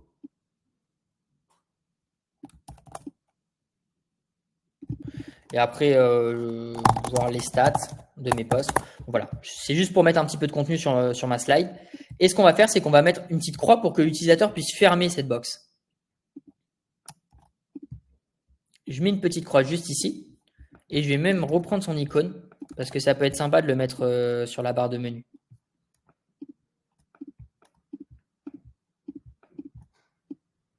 Hop, parfait. Et ce que je vais faire, c'est que je vais récupérer aussi son nom. Comme ça, je vais le mettre juste en dessous. Et là, on a quelque chose qui est beaucoup plus joli déjà. Donc, cool. Et donc là, maintenant, quand on va cliquer sur la croix, ça va fermer. Donc, ce que je vous propose, si c'est clair pour vous, on va passer au prototype. Le prototype, c'est la finalité de notre application. Alors, pour activer le mode prototype, c'est très simple. Vous allez aller dans l'onglet en haut à droite. On va aller sur prototype. Et ce qu'on va faire, c'est qu'on va cliquer sur le premier écran pour démarrer le point de départ, donc le flow starting point. Je fais un plus et ça veut dire que quand je lance la maquette ici, quand je lance quand je veux visualiser ma maquette, regardez, le premier écran qui s'affiche, c'est lequel? C'est bien cette image-là. Donc, ce que je vais pouvoir faire, c'est que tous les éléments que j'ai mis sur mes écrans, je vais pouvoir cliquer dessus et regarder ce que j'ai. J'ai un petit plus qui est juste là. Je vais pouvoir m'amuser à les prendre et à leur dire, écoute, ce plus, il doit aller sur un autre écran. Tu dois aller quelque part. Donc, nous, Julie, qu'est-ce qu'elle peut faire? Elle peut scroller. Donc, si elle clique sur cette image, qu'est-ce qu'elle va faire? Elle peut arriver sur le deuxième écran. Donc, ça veut dire que si je clique sur l'image, j'arrive sur l'accueil, mais avec une autre image. Je vous propose qu'on fasse un test. Regardez, quand je clique sur ma maquette, il me dit non, non, non, Alexis, tu dois cliquer que sur l'image. Et si je clique sur l'image, automatiquement, je passe au deuxième écran. Sauf que là, c'est pas très bien. Pourquoi? C'est pas intuitif parce que sur TikTok, on doit pouvoir slider de haut en bas. Et là, je ne peux pas le faire. Donc, comment on définit une animation au slide? Eh ben, vous allez cliquer sur la flèche et au lieu de faire on tap, vous allez choisir on drag. Quand on glisse, en fait, ni plus ni moins. Et si je m'amuse à relancer mon prototype, regardez quand je clique. Là, je clique. Hein. Là, vous voyez mon doigt, je clique, ça ne marche pas. Mais quand je slide, regardez ce qui se passe. Ça marche bien. Je vous refais une démo. Là, je slide et j'ai bien accès à une autre vidéo. Donc là, on voit bien que je suis en train de changer d'écran.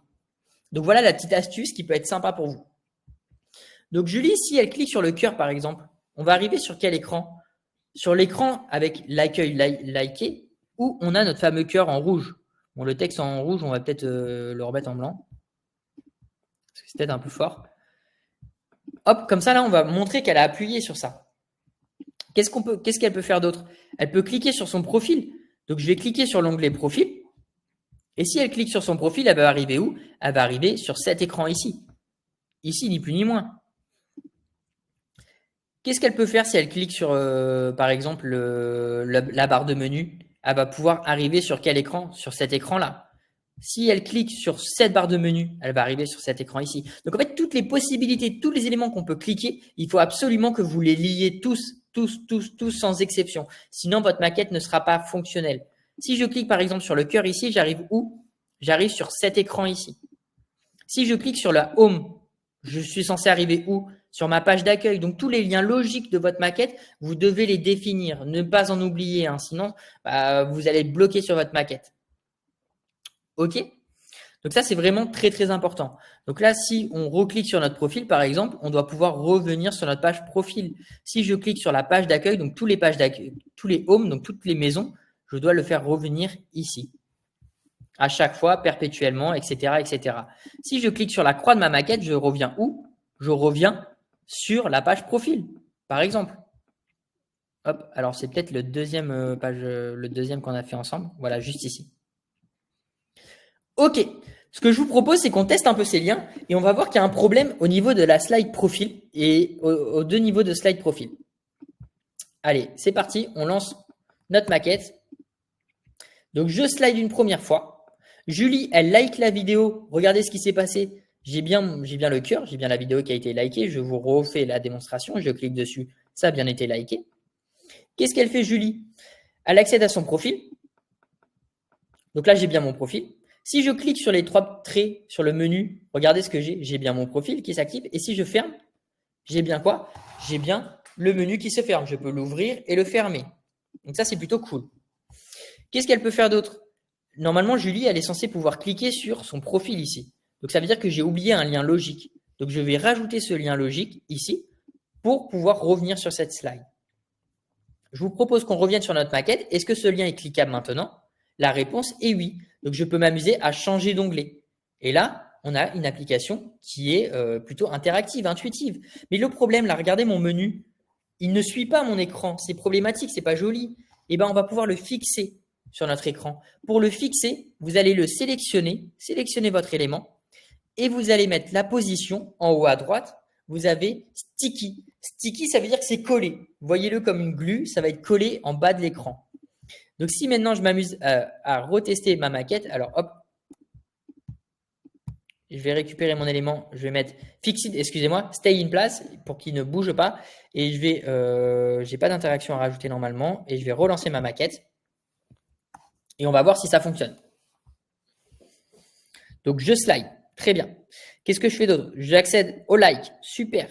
j'accède au profil, j'accède à mes vidéos likées. Et là, regardez mon menu. Mon menu, il est bien fixé où?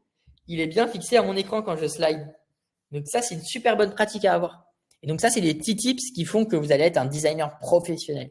Comme le coup de la modale qui s'ouvre et qui se ferme. Là, on est en train de montrer aux développeurs, voilà comment tu dois coder ta maquette en fait. Et si je clique pour revenir sur la page d'accueil, je reviens bien sur ma page d'accueil. Je peux reslider, je peux liker, etc. Donc voilà comment faire un prototype de l'application TikTok en seulement 1 heure et demie ensemble. Donc après, ça sera à vous d'être le plus exigeant sur la maquette pour aller vraiment dans les détails, etc. Ce que je tenais également à vous montrer avant de vous laisser aller manger pour les ventes qui gargouillent ou pour ceux qui mangent déjà, c'est qu'on vous a donné des ressources gratuites. Ces ressources-là sont très importantes. Pourquoi? Parce qu'en fait, vous avez déjà l'UI Kit. En fait, je vous ai déjà pré-mâché tout le travail. Je me suis amusé à aller le plus loin possible sur la maquette TikTok que vous pouvez avoir pour que vous puissiez récupérer mes composants que vous avez à gauche de votre écran, pour que vous puissiez les voler et les ajouter sur vos projets à vous pour gagner du temps, en fait, pour aller beaucoup plus loin. Et donc ça, c'est une maquette, par exemple, qui m'a pris, moi, à peu près une journée entière à faire. Donc malheureusement, en 2 heures, on peut pas faire tous ces scénarios-là. Mais voilà, plus vous passez de temps, plus vous allez pouvoir être fidèle à vous. Et vous pourrez même tester ce prototype et vous allez pouvoir voir que c'est un prototype qui est plutôt complet où on va pouvoir cliquer sur pas mal d'actions comme laisser un commentaire, fermer les commentaires et faire pas mal de choses.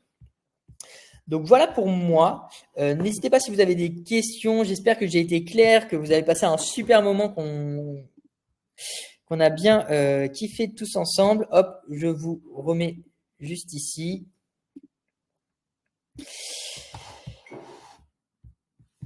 Est-ce que vous avez des questions avant de clore? Je relaisse la main, rebonjour Samira. Rebonjour, rebonjour. Là, on est. Merci à toi parce que c'était en un temps très court, très intense. Donc, vraiment, merci pour tous ces tips. Je pense que tu as été peut-être au-delà de ce qu'on aurait pu prévoir pour d'avoir un minimum de connaissances en tout cas. Enfin, tu nous as donné plein de connaissances pour savoir comment prototyper une application sur Figma. Voilà, comme vous l'a dit Alexis, il vous met en avant des ressources qui sont nécessaires que vous pourrez utiliser. Vous envoyez plein de liens sur le chat, donc n'hésitez pas à en profiter. J'espère que tout s'est bien passé pour vous. Est-ce que, encore une fois, on vous l'a posé et reposé, mais est-ce que vous avez des petites questions avant de clôturer ce live? Écoutez, si vous avez des questions, n'hésitez surtout pas. Le lien pour pouvoir discuter de vos projets, si vous souhaitez parler de financement ou qu'est-ce que vous voulez agrandir comme compétences, je vous partage le lien directement dans le chat. Donc voilà, vous êtes les bienvenus. N'hésitez surtout pas à prendre un rendez-vous avec nous. Je vous dis à très bientôt et vous avez les replays directement par mail. Merci beaucoup Samira. À bientôt, au revoir. Merci.